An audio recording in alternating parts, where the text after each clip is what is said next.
mau tahu. Kamu udah nikahin aku. Kamu harus tenang, Santi. Kamu harus Kamu mau tenang. tahu kamu nikahin aku.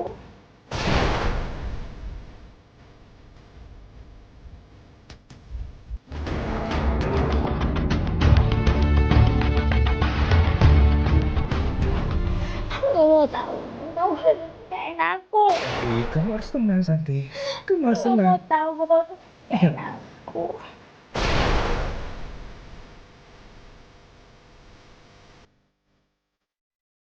Aku kesel banget serba salah, bingung gak jelas gitu kan.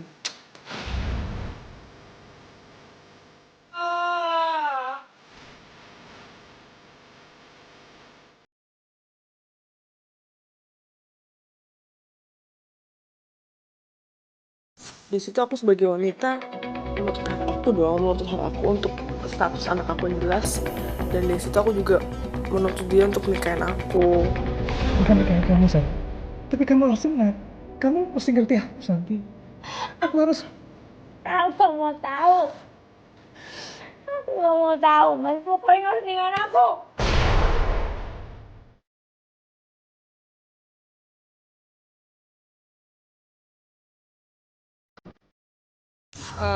Tapi dari sini aku nggak tahu. Selama kita komunikasi, sering ngobrol, sering ketemu, aku nggak pernah tahu kalau sebenarnya lu udah nikah. Iya emang sengaja sih aku waktu itu gak cerita ke dia kalau aku udah married karena aku ngerasa kalau aku ngobrol, kalau aku udah nikah, jangan-jangan dia menghindar lagi. Awalnya sih aku nggak mikir macam-macam, cuman aku pertama lihat sih lumayan manis. Dari situ ya aku seneng jujur aku seneng banget dan berharap aku bisa lebih kenal deket sama dia lagi. Dari awal situ kita mulai ngobrol-ngobrol ya, kita ngobrol-ngobrol dan akhirnya kita tukeran nomor handphone. Ya deh, 081 326. Ya.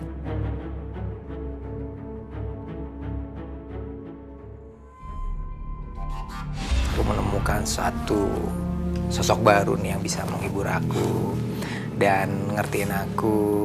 Ya dia ini. Karena sering banget telepon aku, perhatiin aku, bercanda. Halo. Aku mikir kamu sudah makan belum? Aku udah makan kok. Intinya cewek gimana sih kalau udah diperhatiin pasti seneng banget kan. Dan dari situ dia selalu buat aku ketawa, selalu gak pernah ngerasa kesepian deh. Jadi kalau misalkan dia gak nelfon aku mau ngobrol sehari rasanya gimana gitu.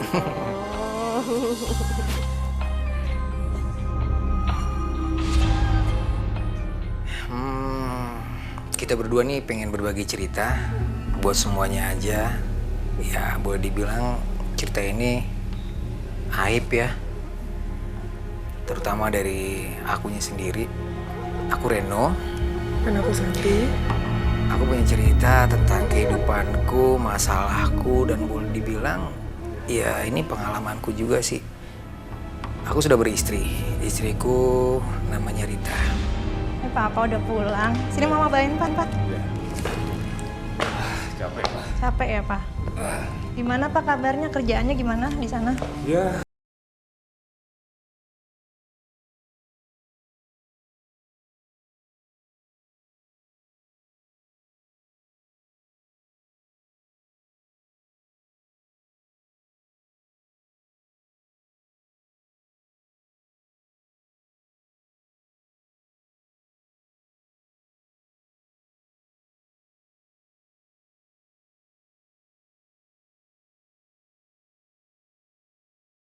Rita berubah jadi temperamen.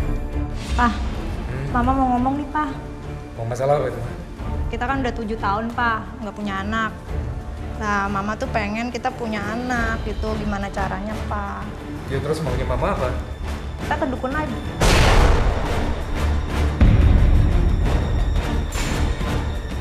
Dukun. Iya, kita ke dukun lagi. Sering marah nggak jelas, ngomel, emosi. Aku yang pulang kerja, pengennya dapat pelayanan, perlakuan. Ya paling nggak layaknya sebagai istri ke suami. Ada sakit teh. Tapi begitu buka pintu, tanpa sebab marah lagi. Marah lagi. Emosi aja ada. Ya, aku mulai jengah, pusing loh.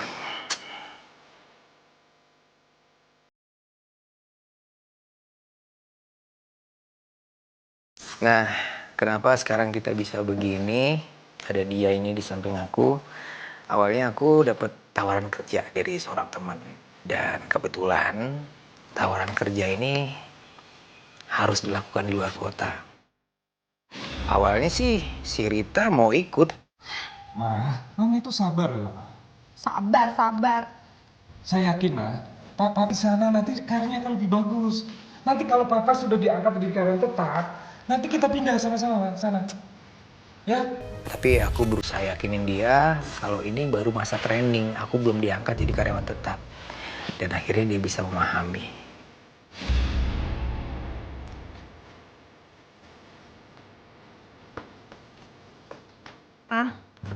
Papa hati-hati ya di sana ya. Iya. Pokoknya ingat pesan Mama. Papa nggak boleh keluar malam. Jaga kesehatan Papa juga nggak boleh macam-macam. Iyalah, begitu aja Kaspol. Pokoknya awas, kalau Papa macam-macam Mama marah. Ya. Dah, kalau berangkat ya. Hati-hati ya, Pak. Ya. Dadah ya. Iya. Dadah, Papa. Keputusan Reno untuk bekerja di luar kota pada akhirnya mempertemukan mereka berdua. Seperti apa kisahnya? Tetap saksikan di pengakuanterlarang.com.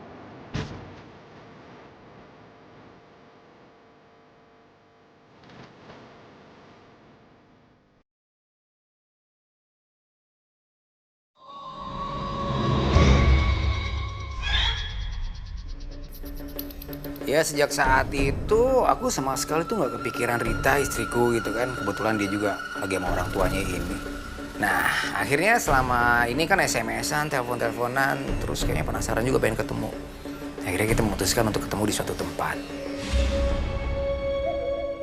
Mas, kamu tahu nggak? Kenapa? Malam ini aku senang banget. Lah ya? Kenapa tuh? Nah di tempat itu aku mulai curhat-curhatan nih.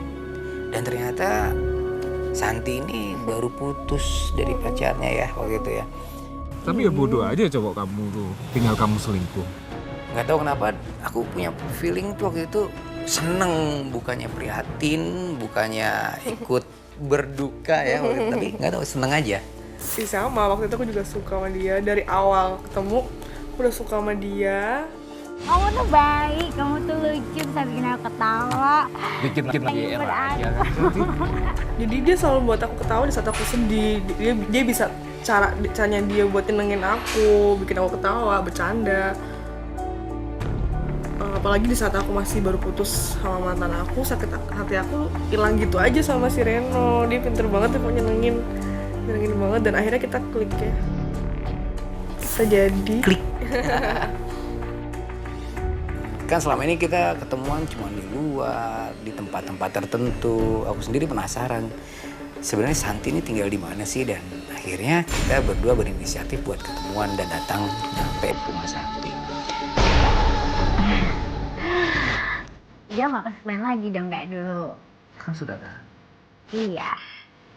Udah nanti.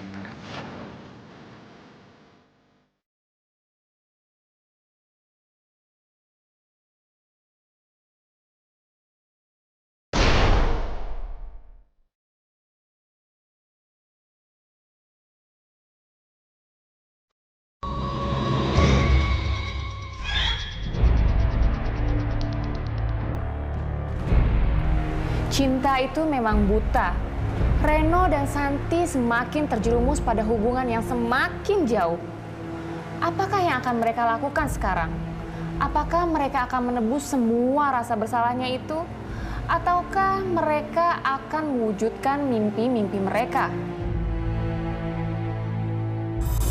Kan selama ini kita ketemuan cuma di luar, di tempat-tempat tertentu. Aku sendiri penasaran, sebenarnya Santi ini tinggal di mana sih? Dan akhirnya kita berdua berinisiatif buat ketemuan dan datang nyampe ke rumah Santi. Ya, seperti inilah rumahku. Kamu tahu kan keadaannya kayak gimana? Berarti kamu tinggal sendiri di sini? Sendirian. Saudara-saudara kamu? Enggak, aku di sini tinggal sendiri. Ya, seperti keadaannya.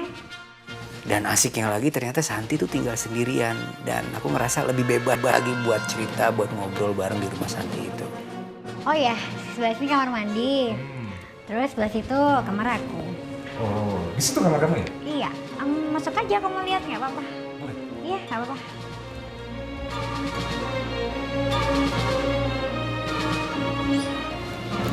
Nyaman sekali ya, Santi ya, kamar kamu ya. Iya, seperti inilah. Nah, waktu kita duduk dekat-dekatan, aku tuh ngerasa ada sesuatu yang beda gitu saat lagi ngobrol. Deg-degan banget. Tapi deg-degan ini deg-degan yang aneh, lebih cenderung banyak senengnya, bahagianya. Mungkin ya karena ada dia kali ya di samping aku. Iya. Kan jadi kalau ada kamu ini kan aku nggak kesepian lagi, nggak kayak dulu. Jangan ada kamu Santi ah. Ya mungkin perasaan ini salah ya. Aku udah punya istri. Tapi buat aku saat barengan sama Santi, semua perasaan cemas, khawatir, pikiran yang gak tuh hilang. Aku nyaman banget sama dia. Toh juga Santi udah nerima keadaan aku, udah welcome kalau aku udah beristri. Sampai akhirnya duduk dekat-dekatan itu membuat aku semakin ngerasa, aduh, ini pertanyaan antara lakuin tidak. Pokoknya dia tuh udah mulai godain aku. Tapi saat aku lagi sama dia ngobrol satu tempat itu curhat-curhatan ada SMS di handphone dari Rita pula. Aku sempat bingung, panik, jangan-jangan Rita tahu keberadaan kita.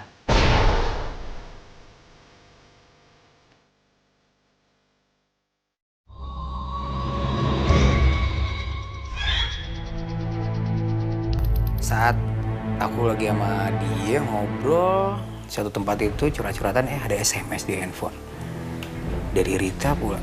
Aku sempat bingung, panik, jangan-jangan Rita tahu keberadaan kita. Tapi setelah aku pikir-pikir lagi, nggak mungkin lah, kita kan jauh-jauhan beda kota pula kan, tempat nih luas, dia nggak mungkin tahu aku ngapain sama siapa.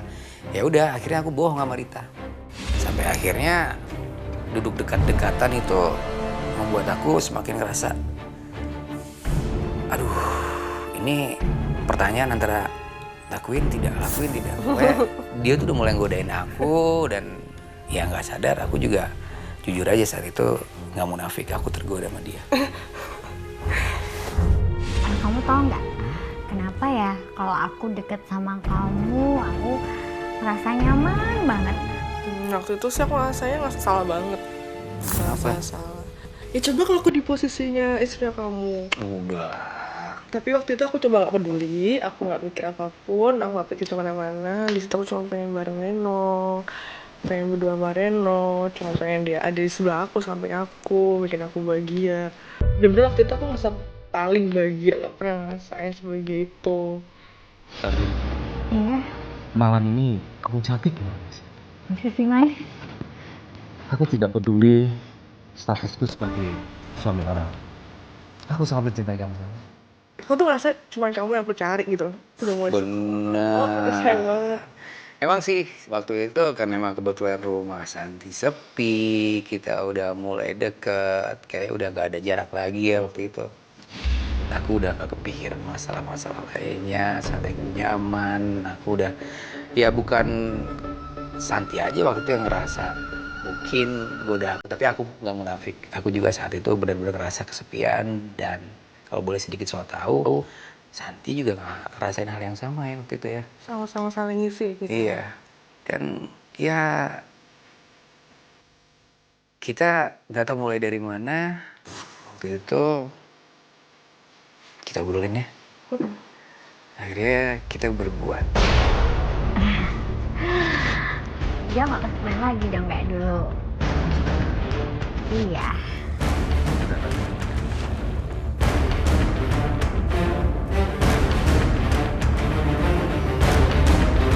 Nah, sejak saat itu hidup kita ngerasa bersalah, dihantui rasa bersalah.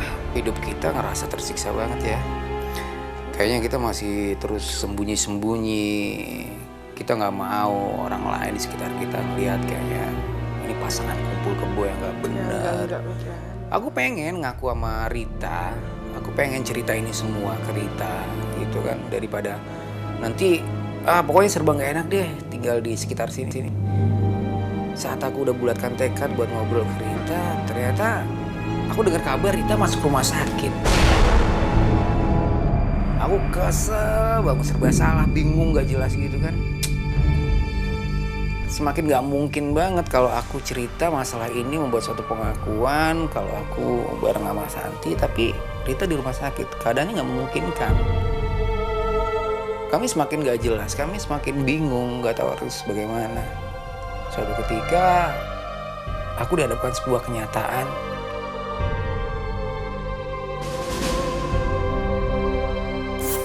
Dan dari awal situ dia ada beberapa masalah. Di situ aku baru tahu kalau aku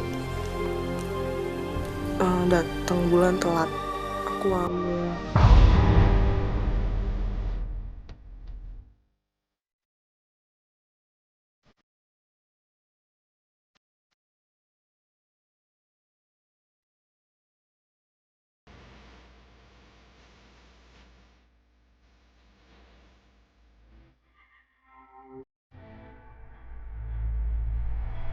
Di situ aku sebagai wanita menutup yang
Nggak peduli.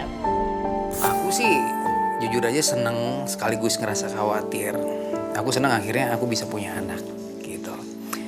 Aku bingung sama keadaan ini dan jujur aja aku juga mau gak mau kan harus cerita sama istriku Rita. Aku makin bingung gimana caranya aku yakinin dan cerita semuanya ke Rita, istri aku. Tahu sendiri kan istri aku lagi sakit dan aku gak yakin apa dia kuat ngadepin kenyataan kayak gini kalau aku deket sama Santi. Tapi di satu sisi aku juga gak bisa korbanin kan Santi dan calon anakku. Apa kata orang coba nanti kalau aku telantarin dia dan calon anakku? Aku bisa dimusuh warga, masyarakat bisa benci aku bisa dicaci maki. Tapi di sisi lain aku juga gak bisa korbanin kesehatan Rita. Jujur aja kita gak mau hidup dihantui perasaan bersalah dengan ketidakjelasan seperti ini. Aku bingung. Apakah mereka harus meminta izin menikah kepada Rita dengan mempertaruhkan kesehatan Rita? Ataukah mereka harus tetap menikah diam-diam dan merahasiakan hubungan mereka dari Rita untuk selama-lamanya? Bagi Anda yang ingin menolong Reno dan Santi, berikan saran dan komentar Anda di pengakuanterlarang.com. Dan kalau Anda ingin berbagi pengalaman serta rahasia yang dianggap tabu, ungkapkan di pengakuanterlarang.com, di mana identitas Anda terjamin kerahasiaannya. Ingat, sebuah pengakuan merupakan awal dari kebebasan.